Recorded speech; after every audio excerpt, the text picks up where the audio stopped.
వేమన పద్యాలు.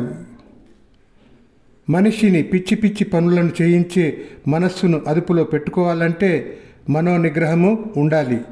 మనస్సు కోతి వంటిది, దాన్ని బంధిస్తే కోతి లాంటి మనసు వల్ల వెర్రి చేష్టలు మనిషి చేయడని జగద్గురు ఆదిశంకరాచార్యులు శివానంద లహరిలో 20 శ్లోకంలో హితబోధ చేస్తూ మనస్సును బంధించడానికి శివభక్తితో ఉండాలని అంటారు.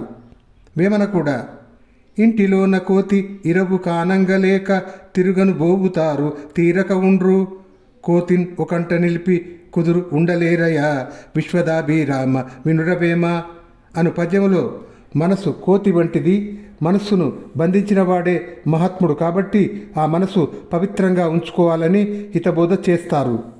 అందుకు ఇంద్రియములు అనగా చర్మము, కన్ను, చెవి, నాలుక, ముక్కు అను జ్ఞానేంద్రియములు, వాక్కు, చెయ్యి, పాదము, వాయువు, ఉపస్థము అను కర్మేంద్రియములను నిగ్రహించుకోవాలని అంటాడు వేమన. ఇవి నిగ్రహించుకోవాలంటే శివునిపై భక్తి ఉండాలని పద్యంలో ఇలా అంటాడు. ఇంద్రియముల చేత నెగ్గొందుచుండెడు అనగా కలతపడు అను అర్థం.